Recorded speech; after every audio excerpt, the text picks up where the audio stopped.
Hey there, maids of all types, skill levels, and everything in between. Back to the skateboarding maid, where today I'm going to help you glam up. So this very much is not the video I expected to start the year with. I thought it was going to be some kind of a guitar video, which I already have planned, but I've had a lot of friends ask about makeup and stuff, which reminds me, you haven't seen me in over a year. I look very different now. My hair is long, my ears just got pierced. They're still healing, so they'll have some fun earrings in soon. I wear makeup. I'm a little bit girly now. So, hello once again. My name's Lance, or Paige, skateboarding maid here. And today, I'm going to teach you how to do some makeup. Today, I'm kind of going to go over what I call my 5-step process for makeup. We got foundation, blush, eyeshadow, eyeliner, and this is a bit of a stretch, but aftercare. So, without further ado, let's get this eyeliner off, and let's get into it from the start. I really gotta start scripting my videos. So the first thing that we're going to cover is foundation, and this is kind of the base coat that will go over your face, kind of smooth it out, make it an even tone, and for those of us unfortunate enough to have facial hair, it will kind of mask that shadow and, you know, make you look a little bit less boyish. So let's get into that. To start, there's kind of several different kinds of foundations you can go with. There is liquid like this, which is one that goes onto a sponge. It goes on liquid and it dries. There are powders like this, which come in this cute little compact. Think Sailor Moon, Moon Prism Power makeup. I wish I could be... I could have done a bit. I have a Sailor Jupiter cosplay, but that would require a lot more effort than I'm willing to put in right now. But puffs will come in a little case like this. Obviously, puff powder here. Got a little puff, so you can puff on your face. They do tend to be a little bit more visible. They do smell nice, but if you kind of are prone to flaky skin, or you want something that's a little bit smoother, then a compact may not be for you, at least not one like this. I do have one more compact I like to talk about, and that's actually a liquid compact like this. This is from a brand called Tier, or Churter? I have no idea. I'm doing this on my phone. I don't know how this will... It does focus. It's whatever this is. But this is kind of like a bit of a hybrid of a liquid compact because it has the sponge puff right here. But what's neat about it is that what's inside of it is actually a liquid sponge here. And it actually has liquid foundation in it that's kind of already oxidized, which I will get into in a moment. So it's a very good option for on the go if you prefer liquid, but you're like me and you work a lot and can't really do your makeup in the mornings because you wake up too late to do it because you're lazy. But for today, just to kind of go on full demonstration purposes, I'm just going to use my favorite liquid kind of foundation. I'm a big fan of ColourPop, so I just use the ColourPop Pretty Fresh. I'm also very white, so I use the Fair 25W. That being said, the first thing I want to let you know about foundation is that it will oxidize. And what that means is that as it dries, it's going to get a bit darker. So when you're looking for one, picking one out, again, ColourPop, nice, cheap, good beginner's foundation. But when you're picking it out, put a little bit, say, on your finger. Doesn't have to be a lot, just like that. Probably less. But just put a little bit on. Put it on your arm like that, and it looks a lot lighter, but as it dries, it's going to kind of get darker, and then you can kind of blend it in a little bit. And that's the biggest thing you want to know first about foundation, especially liquid foundation, besides the fact that you should shake it, which I never do, is that it will get a bit darker as it dries. So if you get something that seems a bit lighter at the time, it will blend in. Just give it maybe 5-10 minutes to dry and oxidize. So to apply a liquid foundation, what you're going to need is a sponge. And I know what you're saying, that's an egg, not a sponge. Watch what happens when I crack the egg. Some people are gonna get that. There's a sponge inside. And this you do want to wet first. I already moistened it, so it's much bigger. It kind of gets like 2 or 3 times as big as it usually is. Just make sure you wet it, wring it out really good, and then you'll be good to go. And this stuff really does stretch a long way, so use it sparingly. But what you'll want to do is put on maybe a pump or 2 of this on here, so about that. Stretches a long way. And then just kind of wipe it into the sponge a little bit. Don't be too aggressive, just kind of gently wipe it in there, like that or so it kind of soaks in. And you're just going to go ahead and pat it on your face. Bear with me here, my camera is on the side here. I'm going to try and get a little bit of my own view, and then I'll go ahead and do it facing the camera. It's going to be a lot of that because my monitor is next to me. My camera's right here. I didn't think ahead when I set this up. But you're just going to kind of pat it on like that. And you're just going to kind of go around your entire face. This is the base coat basically that's going to blend everything together, make you have an even tone. So just go ahead and start patting it on just your entire face. You can use the pointed end here to kind of get in the corners and help spread it, like corners of the eyes, the mouth, the chin. So just kind of start and go ahead with that.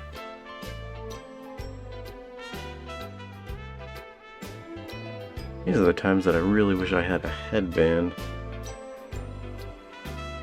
And if you feel like it's getting a bit thin, like mine is kind of right now, go ahead and add just another dollop. Boop. And then just go ahead and rub it back in. Make sure that you do get the jawline here and underneath. You want it to blend and kind of look natural. As you get lower, it's going to get darker. It kind of blends in on its own. Just make sure you kind of go around the curve of your face a little bit.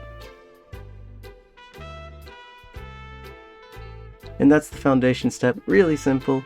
I'm going to go ahead and just kind of let it dry a little bit, and so it'll kind of look a little bit less yellow, a little bit less ghastly. It'll look more normal. Just give it a little bit to dry out. So now this is a little more dry. It still might look a little off because I think I need to reassess my color palette on the ColourPop one now. I think I've gotten a little bit whiter since working indoors a lot more. Repair technician issues. But the next step to kind of help even this out, make it look a little bit more natural, is the blush. This is a Sailor Moon blush from ColourPop because I love ColourPop. Look, it does a thing. Ain't that something? And what this is going to kind of do is kind of bring some of that color back into your face, the kind of natural color. Add the kind of natural contrast, like so the blush, obviously the reds on the nose, cheeks, chin, maybe a little bit temple area. So we're going to finally make use of the brush. You can do this with your hands.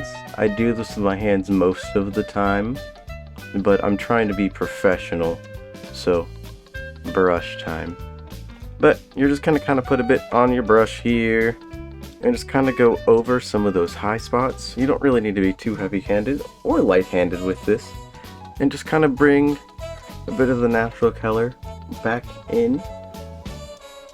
This might take a minute because this brush doesn't pick up very well. You don't want to make it look like you got beat up, obviously. But you just kind of want to give yourself a bit of some natural color here. But just blend it in. Like this looks a little bit too rough. I'm gonna kind of try and blend it up a little bit. A little more on the cheekbone area. Spread it in and down. And then as long as you do it on the other side, it doesn't look like a mistake. Once is a mistake, twice is intentional. That's what my parents said about me in a dress. They were right. It was intentional.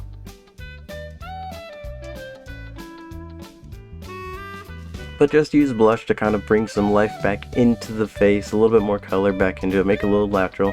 It got a little bit heavy over here, so I just kind of patted it back with the foundation brush, kind of just made it look a little more normal again. But it's not too hard to kind of go about it. You can correct your mistakes pretty easily. And if you do mess up, it's not a big deal. Just take the makeup off. Retry. But it just kind of helps bring it, make it look a little more natural. Probably could use a little bit of blush on the upper lip here. Seems a bit white. But regardless, you're just kind of, you know, painting with your face. Bringing a bit of color back in, making it look normal. I don't think it looks too bad right now. From what I can see, my angle's a little weird. But let's move on to the next step, which is the eyeshadow. Now, a lot of people, when they hear you say eyeshadow, they run for the hills. Eyeshadow is very scary for them. As they say, when the guests come, bring out the fine china. More Sailor Moon palettes.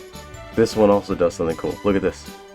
But eyeshadow, kind of just painting on your eyes, or wherever else on your face if you really want. What I like to think of when I'm doing eyeshadow is remember color theory. And that sounds like a lot, but it's actually pretty simple. What you can think about is the color wheel right here. There is basically 3 things to think about. You have primary colors, secondary colors, and you have complementary colors. Primary colors, things like, I believe, red, blue, green. Secondary colors, which I believe are the complementary colors of primary colors. It's been a long time since I've taken Photoshop, which is yellow, purple, orange, and they are complementaries. So blue and orange are complementary colors, red and green are complementary colors, and yellow and purple are complementary colors. And I like to try and keep that in mind when I am designing my eyeshadow to go with the outfits I wear. So example, this one has a lot of blue. This looks very yellow-ish in the camera, at least from what I can see based on my monitor. But it is a lot more kind of like the kind of more yellow tan in between, kind of like bright dirt. But so we can just kind of go off the jacket or maybe the shirt. So this is kind of yellowish, so something that leans a little more purple, leans a little more orange. They both complement my more white yellow skin complexion. They can complement the shirt. My eyes are brown, so that kind of pairs nicely too. But it's all just kind of a matter of how you want the colors to play with each other. If you want them to be really eye-catching or really subtle, like a lot more kind of browns and reds don't work too well for me. They kind of blend in with my natural complexion. They kind of just either end up making me look tired or just make my eyes look a little more red. So brighter colors do tend to work better for me anyways. But for the sake of just what I'm saying, blue shirt, we're gonna say it's kind of a yellow shirt, so I'm gonna go orange and purple on my eyeshadow. Now this palette has a pretty banger purple, this Luna right here. It is very nice and very sparkly purple, and I love things that are sparkly. There isn't the best of oranges available in this palette. I do have yet another ColourPop palette called California Love that has a lot of oranges, but it's not here right now. So I'm gonna go with one that I keep in my makeup bag, which is this guy. It's got a nice orange in here, and that one kind of looks a little brown on camera, but I assure you, it is orange. You'll see it on my face. But I'm gonna go for a bit of a sunset kind of look, so that means a little more orange on top, a little more purple down below, because you know, when you see a sunset, it kind of goes across those colors. I'm gonna start with my tiny brushes. I got these guys from Target. You do not need fancy makeup, you just need the makeup that works for you. I like to use this brush. It's a bit firmer, but also it kind of has its own like shape that is good for lines and kind of doing a bit of line work. Most of the time, honestly, I just use my fingers. I just kind of rub it on the palette, rub it on my eye. I'm a bit of a caveman when it comes to makeup, I'm not going to lie. And I'm also very lazy. But I usually will do one base coat, usually the more subtle color, and then the stronger one I'll do over top if I want to add a second color. So orange is kind of the more tame color here, so I'll do a base of orange, and then I'll add some purple underneath, maybe kind of swoop it in, to kind of give it a bit of dynamic feel. It'll be hard to see this with my glasses, so I'll make sure I keep them off for this. And I will do one eye much more up close as well, so that you can see that. So let's get to it. So I'm not doing anything too fancy here. I'm just adding my base coat of orange. Sorry about the view on the right side. I'm using my right hand, I'm left-handed, but I just add my base coat, clear up anything that falls off the bottom, and then add on the purple, blend it in with my fingers a little bit, and just touch up as necessary. It's really easy. Hopefully that caught okay. I went a little blind, both with my glasses off, and with the camera being here, and my monitor being there, and my face being right up to the camera. But in case you need a little bit of quick spark notes, remember your color theory, just have fun with it. You don't need a brush, you can use your fingers. I use my fingers to blend even with brushes. I just think it's easier. They're right there. I usually do 2, 3 colors at most at a time. My favorite look that I think I did recently was like this kind of rainbow trout look. I'll put it up here for you. We were going fishing, and rainbow trout's what's in stock at the ponds right now. So I tried to, channel some good luck with that. It didn't work. I didn't catch any fish, but it inspired me. It gave me a little hook. The last step in my proper part of the makeup routine, being the makeup part of the makeup routine, is eyeliner. This is the one that I will do even if I do nothing else. If I don't do foundation, if I don't do eyeshadow, if I don't do blush, I will do eyeliner, because that is probably just one of the quickest things to do, and one of the things that, in my opinion, is the most, I suppose, feminine boosting, or just kind of appearance boosting thing you can do that is easy, quick, and just overall, if you're looking to kind of, express a bit outwardly, that is one of the fastest ways to kind of, I guess, change your appearance slightly. I did already do a tutorial on how to do eyeliner, but I would love to include it in this video as well, so I'll make sure that I get another close-up view of that. I'll try and hopefully catch it on the camera best I can. If I don't like how it turns out in the video, you will know because I will put up a attached video instead, so I will either see you right now or see you very soon in the future. The biggest things of note, obviously, with eyeliner is the type of liner. I like a liquid eyeliner. A lot of ones like this that just have a brush tip kind of are liquid fed. The liquid's in here. Generally speaking, if you want to dispense more, shaking it is not going to necessarily be as effective as tapping it. So if you feel like it's running dry, give it a shake, but more than that, give it a good few taps. You can kind of shake it or tap it on a desk to help get it started, but then just tap it on the hand and it will usually come out just fine. Besides this, there is kind of like felt versions, like marker versions. This is a freckle pen, but it can be used as eyeliner. I use it as eyeliner in a pinch. This is a creme, some kind of brand like that. I like these specifically because they have very cute designs that I can use on my cheekbones. This is a star. You may not be able to tell, it's a bit far, but I love those. They just add a little personality and I adore them so much. But this one has a felt tip kind of freckle pen that you can also use as eyeliner. These are basically makeup Sharpies. And the other 2 main kinds of eyeliner that you will see is one that's kind of like gel, which is similar to this, except it has a twist bottom and an end that comes up. The best way I can describe it to you is kind of like a makeup version of like a crayon or a colored pencil, more like a crayon. That's the same kind of crumbliness, and it can be a bit difficult to work with, but some people do prefer them. And then there is liquid brush, which is like this, except instead of the liquid being in the handle, the liquid is more in the cap, and you gotta kind of screw it down, tap it in to make the liquid run. But now that I've yapped enough about different kinds of eyeliner, let's actually get to applying the eyeliner. This is just some things that I've picked up over various friends and just experience after doing it for a while now. But I like to start with the corner of my eye, kind of right in the middle. I make a line, just a small one, going up, and this is going to partially determine how long your eyeliner wing is.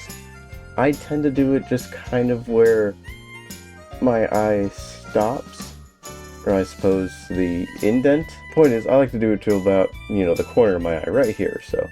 But you start by making just a small, slightly upward line. Just like that. Sometimes you need to go over it a few times if the marker's having trouble running. And this one is not going to be pretty, and that is a-okay. So that's a very rough line, but that is a line. And then this is honestly the part that I think takes the most practice, which is closing your eye And then going from about the middle of the eyelid, maybe a little bit before, making a line that connects this part of your eyelid to the line that you made. And you want to try and trace to the bottom of your eyelid as well and fill in that space. It's a bit hard to tell, my pen is actually kind of drying out, but generally all you want to do is just connect from the middle of the line down and then connect to the line that you drew out. You are going to probably angle down a little bit because the line's about here and your eyelid's a little bit up here when it's closed. So just connect those two lines and fill in the space best you can. And that's generally what I would consider the hardest part. Now you're a bit on the home stretch here, which is going from the bottom of the eyeline to the top and connecting to that wing again. And again, as usual, filling in the space, and make sure that you get the edges of your eyelid, the waterline. That is where you really make the difference between some subpar eyeliner and very good eyeliner. And I always like to start with my non-dominant eye because I'm left-handed and doing it on my right eye is a bit difficult. But after you get that kind of baseline shape, clean it up a little bit. So just kind of make your lines a little bit straighter and kind of fill in any extra gaps. Like I can see some space here. It doesn't quite line up. And when you're done with that, you're going to go to about your pupil. So for me, my pupil rests somewhere about here. I don't know if you can see that, but for me, my pupil rests about here or so. This will be easier on the much closer up video that I will certainly take. But you will want to just kind of fill in the space, I like to do an arch that goes up and points down a little bit sharp. Nothing too big. You don't want a very dramatic shape, but you want to have the presence. You want it to know that it's there. So have a big enough line that you can see it, but not so much that it's overpowering on the eye. So I usually will just keep my eye open for this. I start with a bigger line going up, over. My pen is dying again. So sorry if that's a little bit hard to tell, but that's one done. And if you can see how it kind of goes here, it swoops inwards, gets a bit higher, then lower, points out, pulls back in. That's how I like to do them. I have a friend that's really great at eyeliner, and the way she does is kind of a bit of like what I can almost describe as a two-prong, where it goes out, but the eyeliner kind of loops back in. But that's just how I like to do it, and that's just one eye. I'll get this one a little bit closer. There's a lot of different ways you can do it. I have one friend that likes to do some extra lines down from the wing to add a little bit of visual interest there. I have one friend that kind of does a bit of a two-prong almost, so it's like pronged here and then wings out, but the wing kind of connects to the two prongs. It's hard to describe, but it looks really, really good. And then I know some people that just do a really subtle kind of triple line. I'll do this one a little bit closer so you can see it, but I just encourage you, look around, see what you like, find some stuff on Instagram, and just experiment from there. Okay, I'm going to try and speed run how I go through this one. So I just start by making that line on the corner of my eye. Generally I try to meet to the eyelid, and then I connect the line to the line I drew. Sorry, my pen is really dying for some terrible reason. But I just try to connect the lid and fill in that blank space, and then connect it on the bottom just so it has a little more volume, being sure to fill in the space, and then I fill in the arch to my pupil, and just keep on filling in that space, making sure that it's all solid.